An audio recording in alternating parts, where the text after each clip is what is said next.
1번. 이번 주의 질문은 이번 이 이야기를 먼저 하고 가야 되겠는데, 이번 주부터 우리가 살펴볼 내용은 뭐냐면 하나님 나라에 관한 내용입니다. 이제 그래서 구약에서 이사야에 대한 이야기를 살펴보고 또 이제 신약으로 넘어가서 살펴보게 될 텐데요. 오늘은 이사야서에 나오는 하나님의 나라에 대한 이야기를 먼저 하고자 합니다. 근데 오늘 질문을 딱 받아들고 참 기뻤습니다. 왜 그러냐면 지난주에는 이렇게 개론적인 전체적인 틀의 질문을 했다면, 오늘은 우리 집사님들도 질문하고 싶지만 오랫동안 교회를 다녔기 때문에 차마 내가 이런 걸 모른다고 이야기할 수 있을까 싶은 그러한 질문들을 우리 아이들이 잘 해줬습니다. 그래서 함께 보시면서 함께 답을 해갔으면 좋겠습니다. 자, 띄워주시죠. 자, 통치자가 될 아기가 혹시 예수님인가요? 라고 질문을 했습니다. 여기 본문에 나오는 아기가 나오죠? 여러분 어떻게 생각하십니까? 이 아기는 누구일까요? 네, 우리가 예수님이라고 알고 있죠. 하지만 이 이사야가 적혀지고 이사야의 말씀을 읽던 그 사람들은 이 당시에 이 아기를 누구라고 생각했냐면 예수님이라고 생각했을까요? 이 당시 사람들이? 못했습니다. 이 당시 사람들은 히스기야 왕을 생각을 했습니다. 히스기야 왕을 통해서 다시 한번 하나님의 나라 다윗의 왕국이 회복될 것을 기대했지만 그 회복이 되지 않았고 히스기야 왕 역시도 실패하게 되는 모습을 보이게 됩니다. 그러자 이제 또 다른 아기를 기다렸고, 그 또 다른 아기를 기다렸던 이스라엘 사람들은 그 아기가 이 세상에 오셨지만 그 아기를 제대로 알아보지 못했습니다. 그분이 바로 예수님이세요. 궁극적으로는 이 아기는 예수님을 의미하고 있습니다. 자, 두 번째, 미디안은 무엇인가요? 그 다음에 이 질문은 네 번째 나오는 스불론과 납달리 땅은 무엇인가요? 라고 있는 것과 함께 우리가 한번 살펴봐야 되는데요. 여러분, 미디안 들어보셨습니까? 네, 들어는 봤는데 도대체 무엇인지 잘 모르시죠? 자, 미디안은 누구의 후손입니까? 네, 잘 모르시겠죠? 네, 미디안은 어디서부터 시작이 됐냐면 아브라함과 후처 구두라라고 하는 후처가 있었습니다. 사라가 죽고 난 이후에 아브라함이 후처를 드립니다. 그 후처의 이름이 구두라고요. 그 구두라가 낳은 네 번째 아들의 이름이 바로 미디안입니다. 그래서 이 미디안이 민족이 되고 또 지역명까지 되는 그러한 일이 생긴 것입니다. 또한 미디안은요, 모세가 미디안 광야에서 40년을 지냈잖아요. 여러분 아시죠? 애굽에서 도망해서 미디안 광야에서 40년을 지내게 됩니다. 그때 거기에 나오는 미디안입니다. 뿐만 아니라 출애굽한 이스라엘을 괴롭혔던 그러한 민족이 바로 미디안 민족입니다. 여러분, 그래서 사사기에 가면 기드온 아시죠? 기드온과 300용사 이야기, 그 이야기 속에 나오는 그 기드온과 300용사가 싸웠던 그 민족이 누구냐 하면 미디안입니다. 네.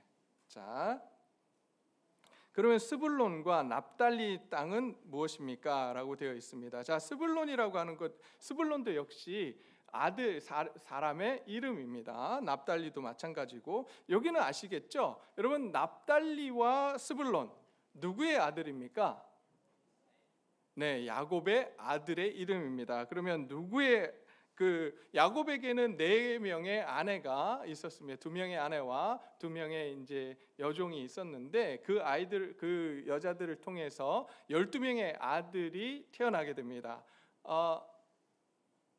그 표를 한번 띄워 주시겠습니까? 제가 순서를 조금 잘못 잡았는데, 네, 저기 보시면 지금 요 앞에 보시면 지금 나오죠, 표가. 르우벤, 시므온, 레위, 유다, 이사갈, 스불론, 그 다음에 갓, 아셀, 단, 납달리, 그 다음에 요셉, 베냐민, 이렇게 나오고 있습니다. 이 12명의 아들이 누구로부터 나왔다고요?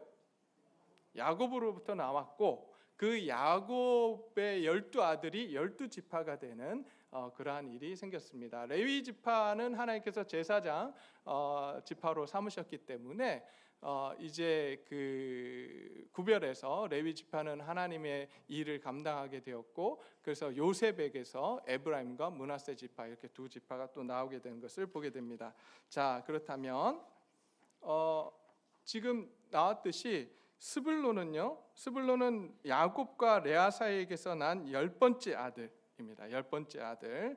그리고 레아의 6번째 아들이고요. 납달리는 라헬의 여종 비라를 통해서 낳은 6번째, 야곱의 6번째 아들이고, 비라를 통해 얻은 2번째 아들입니다. 네. 자, 그렇게 해서 12지파가 되었고, 12지파가 각자의 땅을 갖게 됐죠. 그래서 스불론 땅, 납달리 땅, 그 지역을 의미하고 있는 것입니다. 자, 그러면 저기 지도를 한번 띄워주세요. 거기 어딘지는 보고 넘어가야 될 것 같아서. 여러분 여기 보이십니까? 여기 보시면 저쪽 스불론 보이시죠? 그죠? 그 위에가 맨 위에가 납달리, 그 밑에가 스불론이라고 되어 있습니다. 그 지역이 지금 갈릴리에서 이쪽 서쪽에 있는 그러한 지역들입니다. 자, 그 다음에 미디안이라고 나오는 그 다음 한번 넘어가 볼까? 여기 이제 다시 넘어갈까요? 앞으로? 아니, 앞으로. 네, 여기가 12지파를 분배해 준, 땅을 분배해 준 모습을 지금 나타낸 거고요. 넘어가서요. 여기가 이제 그 사사 시대에 있었던 그 이스라엘 지파와 또 이제 주변국들에 대한 지도입니다. 그래서 암몬, 그 다음에 그 위에 보면은 뭐 모압, 그 밑에 보면 모압, 그 다음에 에돔 있죠. 그럼 미디안은 어디 있는가? 하나 더 넘어갈까요? 네, 보시면 지금 어디가 미디안 지역이냐면 저 밑에 이집트 보이십니까? 이 저쪽 저로 해서 오른쪽 밑에 끝에 보면 이집트라고 있는데, 그 이집트의 옆으로 해서 그 에돔인가요? 에돔 밑으로 해서 미디안 지역이 있습니다. 거기가 이제 미디안 지역이라고 하고 미디안 민족이 살고 있었던 그러한 지역입니다. 네, 참고하시면 되겠습니다. 네, 닫아 주십시오. 다시 질문으로 가겠습니다. 세 번째, 어둠 속에 고통받던 백성들은 어떤 고통을 받고 있던 건가요? 그리고 5번, 어둠의 그림자가 드리워진 이유가 무엇일까요? 네, 정말 좋은 질문들이죠. 네, 이런 질문들 계속해서 열심히 해주기를 바랍니다. 자, 요거는 설교 시간에 이야기하겠습니다. 자, 그 다음에 성경에서 이야기하는 큰 빛은 무엇인가요? 그 다음에 7번째, 스불론과 납달리가 멸시받게 된 이유는 무엇입니까? 스불론과 납달리 땅이 멸시를 받게 된 이유가, 납달리가 멸시받은 게 아니라 그 땅이 멸시받은 이유가 무엇인가? 이렇게 질문이 들어왔습니다. 성경에서 이야기하는 큰 빛은 바로 예수님이 이 땅에 오신 것입니다. 예수님이 이 땅에 오셔서 이 땅 가운데 하나님의 나라가 임한 것, 그것이 바로 큰 빛입니다. 7번째, 스불론과 납달리가 멸시받게 된 이유, 납달리 땅이 멸시받게 된 이유는 무엇이냐면, 이 땅이요, 지금 오늘 이야기한, 좀 이따 뭐 설명을 다시 또 지금 설명하겠습니다. 1절에 보면 흑암이 없어지리로다 하면서 스불론 땅과 납달리 땅이 멸시를 당하게 하셨더니 후에는 해변길과 요단 저쪽 이방의 갈릴리를 영화롭게 하셨느니라라고 지금 1절에서 말씀을 하고 계시지 않습니까? 이 말씀, 여기서 나오는 지역은 바로 북왕국 이스라엘의 지역들을 의미합니다. 사실 아까 봤지만 북왕국 이스라엘이 11지파에 의해서 나눠지고, 그 나눠진 그 11개의 지파가 10지파가 이제 북왕국 이스라엘을 이루게 됩니다. 10지파가 북왕국 이스라엘을 이루게 됐는데, 나중에 아수르에 의해서 이 북왕국이 망하게 됩니다. 들어와서 망하게 돼요. 722년에. 그리고 나서 이 지역들이 오늘 이야기하는 스불론과 납달리, 그리고 해변길, 그리고 요단 저쪽 갈릴리로 이렇게 재편성되게 됩니다.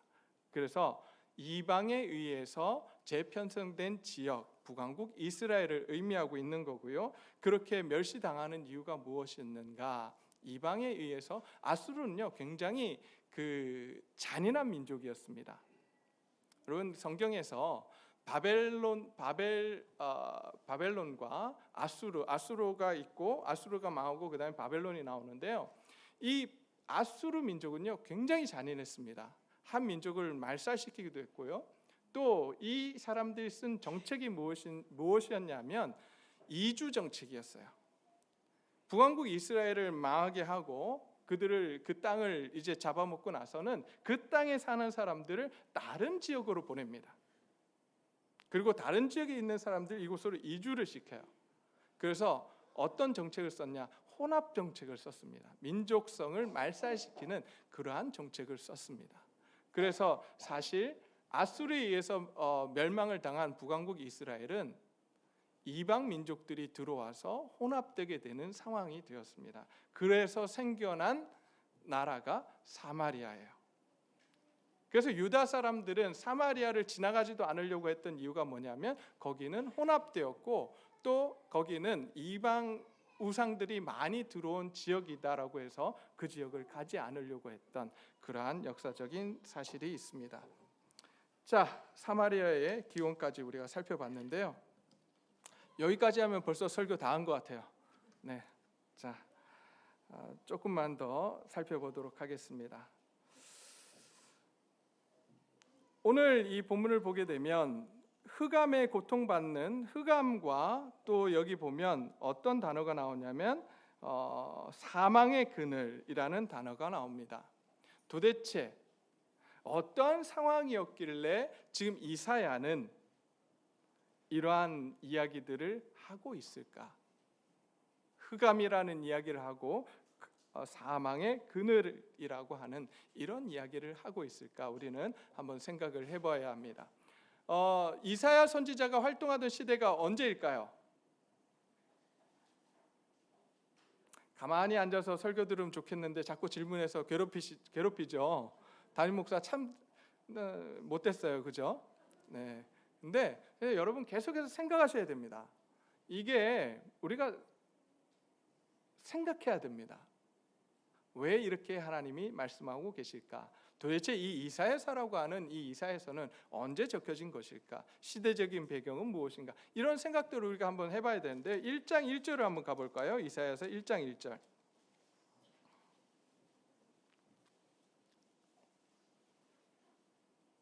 이사야서 1장 1절 저와 같은 성경 968페이지입니다.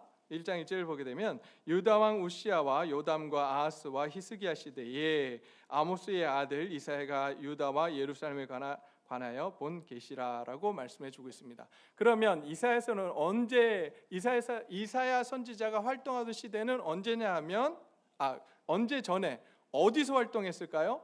남쪽일까요? 북쪽일까요? 남왕국이에요? 북왕국이에요? 보니까 오늘 남왕국 유다라고 이야기하고 있습니다. 그 남왕국에서 활동을 했고 그 시대가 언젠가 했더니 우시야와 요담과 아하스와 히스기야 시대에 활동을 했다, 이렇게 기록을 해주고 있습니다. 자, 우리가 여기서 여러분 잘 모르시겠지만 여기 나오는 한 왕 우시야라고 하는 이 왕은요 굉장히 유명한 왕이었습니다. 우리가 열왕기를 계속해서 묵상해 가면서 나중에 보게 될 텐데 우시야 왕은 하나님 앞에서 하나님 말씀대로 살아가려고 노력했던 그러한 왕이었습니다. 그래서 다시 한번 종교적 부흥, 어쩌면 다윗의 왕국이 다시 한번 회복될지도 모르겠다라고 하는 그러한 희망을 가지고 살았던 그러한 시대였습니다. 그런데 이 이사야가 활동하던 바로 그 시점에 우시야 왕이 죽습니다. 자, 이사야서 6장 1절을 한번 가볼까요?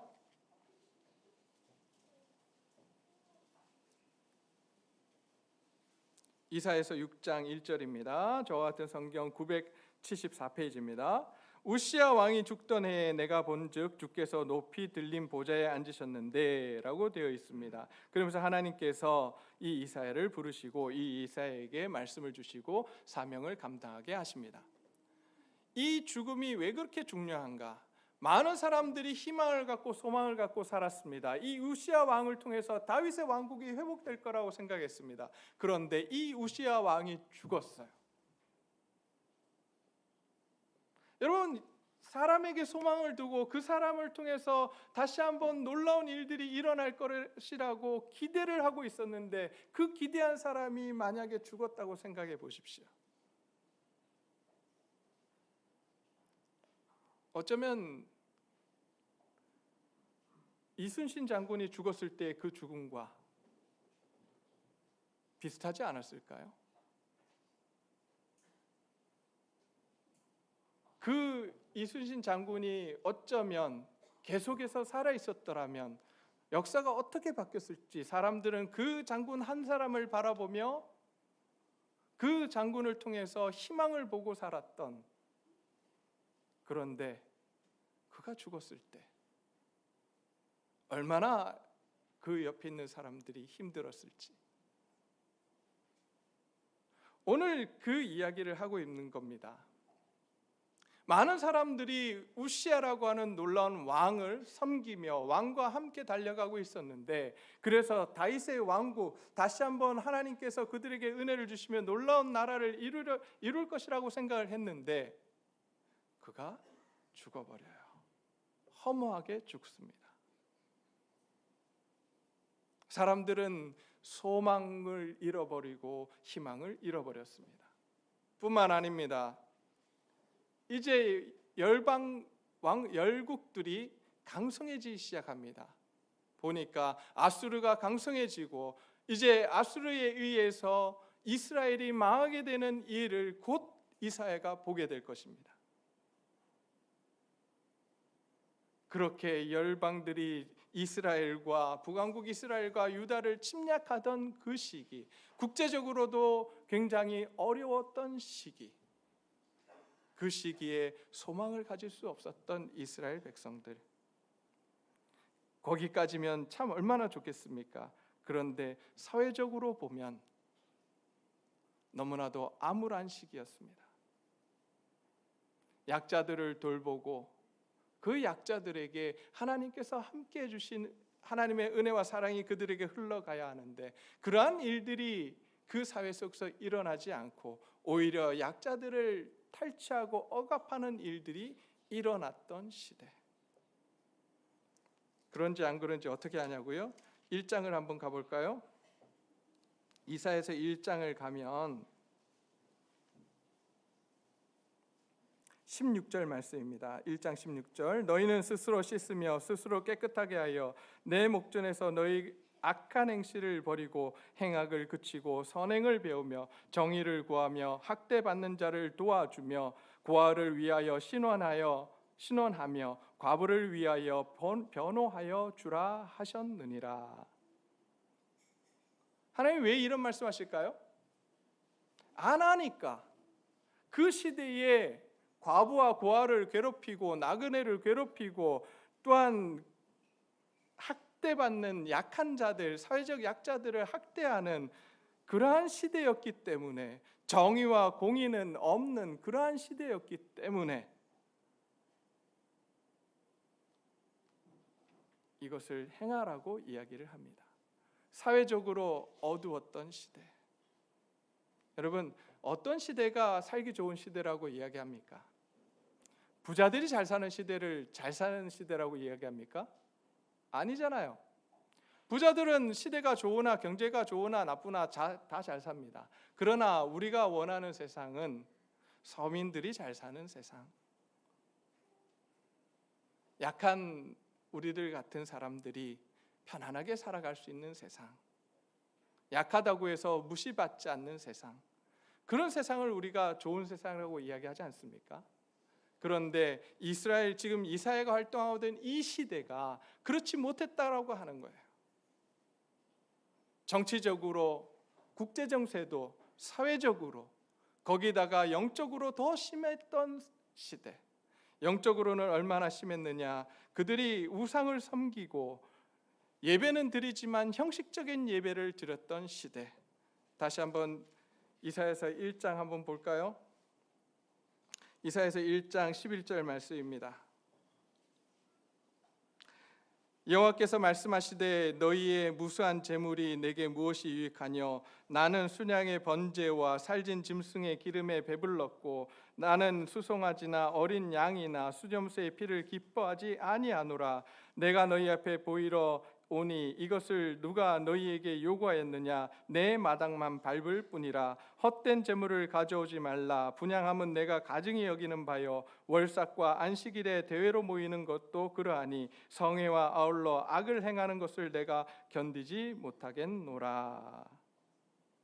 하나님께서 말씀하시는 이 말씀 속에 예배드리지 않았다라고 말씀하지 않으십니다. 예배하러 제사하러 나왔다라고 이야기합니다. 그러나 그들의 마음과 그들의 모든 것이 하나님을 향하지 못합니다. 하나님 앞에 예배드리지만 그들의 중심은 바로 자기가 왕이 되었고 자기 중심적으로 살아갔습니다. 그리고 그것을 정당화시켜주는 그러한 우상들 또한 섬기며 양다리를 거치며 살아갔던 그러한 시대, 그것이 바로 이사야가 살아가던 시대였습니다. 그러한 시대가 여러분 기쁨의 시대였겠습니까? 그렇지 않습니다. 정말 사방이 꽉 막힌 것과 같은 답답한 시대.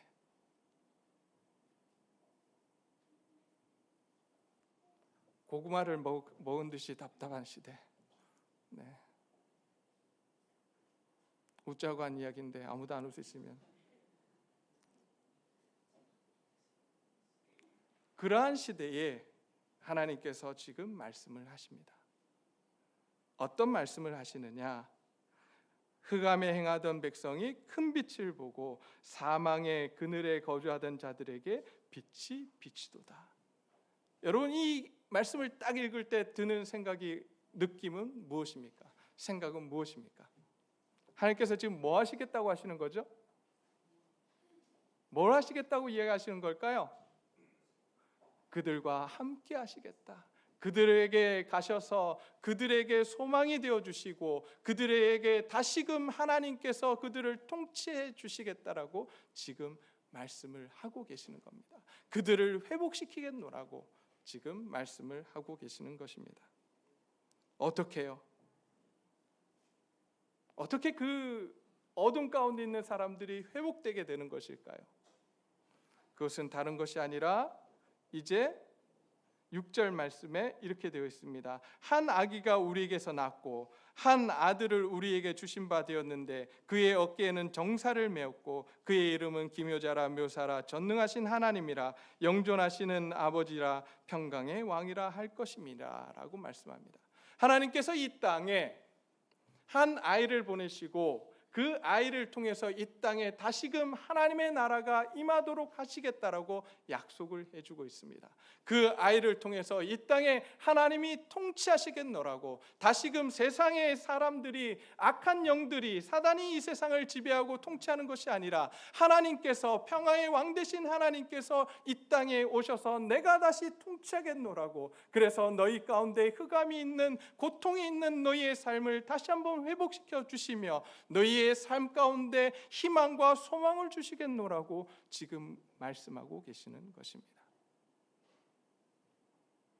도대체 그 아기는, 예수님은 어떤 분이시기에 우리에게 희망과 소망을 주실 수 있는 분일까요? 오늘 우리에게 이렇게 설명해 줍니다. 6절 말씀에 그는 어깨에 정사를 메었다고 합니다. 바로 주권을 가진 분이다. 통치권을 가지신 분이라고 이야기하는 겁니다. 우리는 이 세상의 통치권이 누구에게 있습니까? 아직까지 세상의 통치권이 사단에게 있습니다. 이 모든 우주의 통치권은 하나님께 있지만 아담과 하와가 범죄함으로 인해서 그 통치권이 잠시 사단에게 넘어가 있습니다. 그래서 우리의 삶이 망가지고 무너지고 정의와 공의가 이루어지지 않는 세상에서 우리는 살아가고 있습니다.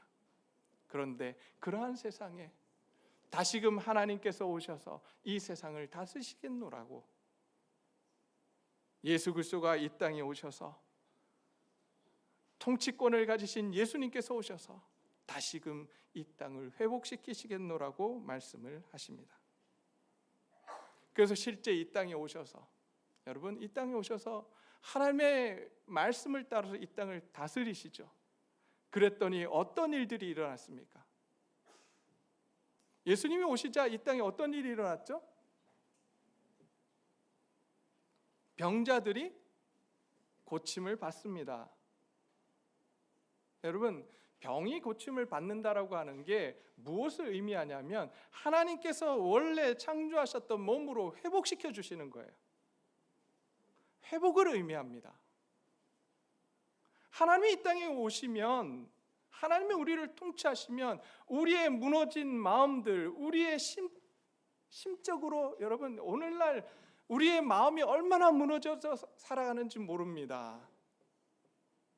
웃고 있지만 우리 옆 사람들 보세요. 옆 사람들 보시면 다 아무 일도 없이 오신 것 같이 좋아 보이시지만, 여러분, 우울증으로 자살하는 사람이 얼마나 많은지 몰라요.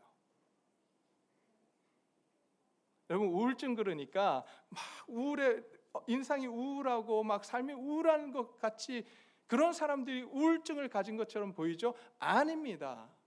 진짜 우울증을 가진 사람은요, 우리와 똑같습니다. 똑같이 웃기도 하고 똑같이 그렇게 살아갑니다. 그런데 그의 마음은 무너져 내려 있어요. 그래서 자기 조금만 누가 희망을 주면 그 희망을 가지고 자살하게 됩니다. 그래서 우울증 가진 사람을 잘못 상담하면 안 돼요. 우울증 가진 사람들은 약도 드셔야 되지만 전문 상담가에 가셔서 상담하셔야 됩니다. 실제로 미국 교회에서 있었던 일이에요. 미국 목회자가 우울증 가진 사람과 상담을 하고 돌려보냈어요. 그런데 그 사람이 자살했습니다. 우울증 걸린 사람은요, 자살할 힘도 없어요. 그래서 자살하고 싶은데 자살을 못해요. 근데 목회자랑 상담을 하고 힘을 얻어서 그 사람이 자살해버렸어요. 그것으로 인해서 굉장히 교회가 어려움에 당한 일이 있었습니다. 얼마나 무너져 내립니까? 관계 속에서 우리의 마음이 무너져 내리고, 여러 가지 경제적 상황 속에 우리의 마음이 무너져 내리고, 얼마나 힘듭니까? 무너져 내린 그 마음들을 회복시켜 주실 수 있는 분은 단 한 분밖에 없습니다. 바로 하나님, 우리의 구세주가 되신 예수 그리스도께서 이 땅에 오셔서 하시는 일이 무엇인가? 바로 우리의 육신의 병을 고치시며 우리의 마음의 병을 고치시며 우리를 회복시키시는 일, 하나님이 오시면 그 일이 일어난다는 거예요. 오늘 우리 이 교회 가운데, 이 예배 가운데 하나님의 통치와 하나님의 그 놀라운 능력이 함께하기를 소원합니다. 그래서 우리가 가지고 있는 질병과 우리 마음속에 담고 있는 아픔들, 고통들, 그 모든 것들이 회복되어지는 놀라운 하나님의 역사가 있기를 소원합니다. 그것이 하나님께서 통치하실 때 일어난다는 일이에요.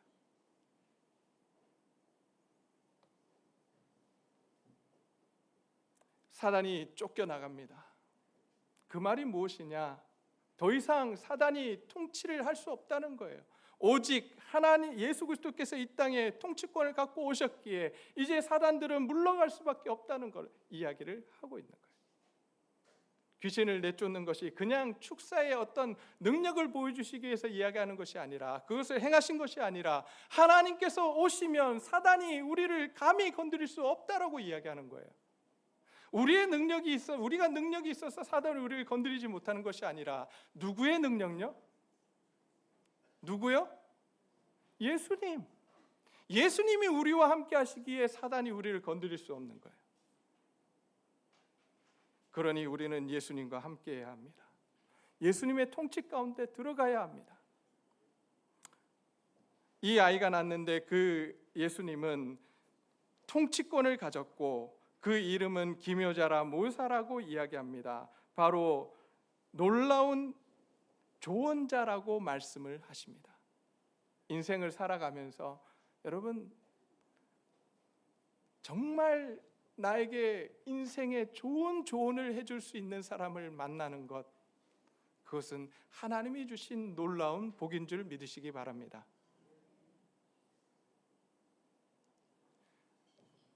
정말 나에게 조언해 줄 수 있는 사람, 나에게 인생의 길을 이렇게 가면 좋겠다라고 이야기해 줄 사람을 만난다는 것, 그것은 정말 하나님의 은혜입니다.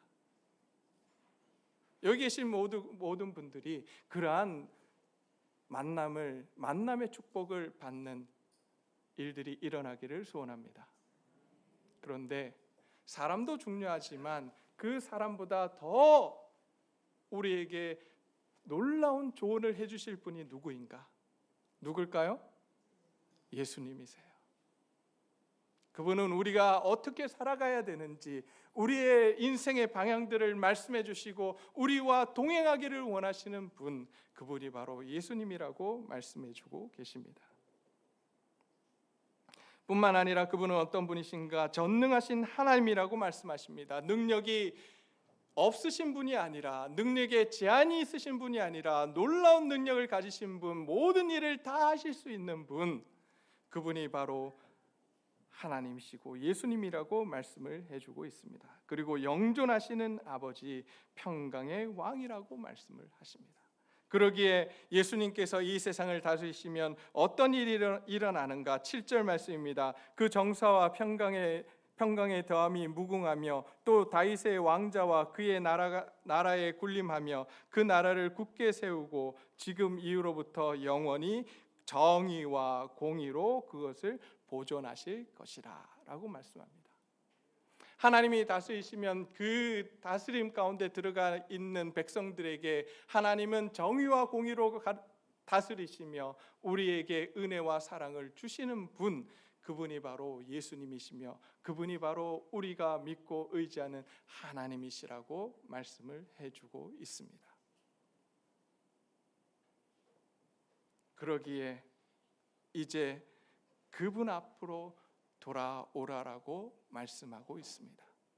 하나님께서 이제 한 아이를 보내서 회복시키시겠노라고, 그러니 너희는 어서 너희가 가지고 있는 우상들을 버리고 너희의 삶에 너희가 주인 되어서 살아가려고 하는 그 삶을 버리고 예수님 앞으로 나와 하나님의 통치 가운데 들어오라라고 말씀하십니다. 저와 여러분들이 사모하는 천국, 하나님의 나라, 그 나라는 이러한 나라입니다. 우리는 계속해서 천국, 하나님 나라 그러면 죽어서 가는 곳으로 계속 생각을 합니다. 죽어서 가면 그곳에는 아픔도 없고 근심도 없고 걱정도 없고 그럴 것이라고 생각합니다. 그런데 하나님께서 우리에게 말씀하십니다. 그 하나님의 나라가 오늘 이 땅 가운데 임했다라고 말씀해 주셨습니다. 어디요? 우리의 현실 가운데. 우리가 하나님 안으로 들어가서 하나님의 통치를 받으면 이러한 놀라운 일이 일어날 것이라고 말씀해 주고 있습니다. 저와 여러분들이 그런 놀라운 복을 받는 저와 여러분들이 되시기를 소원합니다. 그래서 일주일 동안 삶 가운데 무너져 내린 나의 삶이, 병들은 나의 몸이, 고통과 아픔 속에 있는 나의 마음이 회복되어지는, 그래서 다시금 하나님께서 만드신 그 몸으로 회복되어지고 그 마음으로 회복되어져서 이웃들을 섬기며 이웃들에게 하나님의 사랑과 은혜를 나누며 살아가는 저와 여러분들이 되시기를 간절히 소원합니다.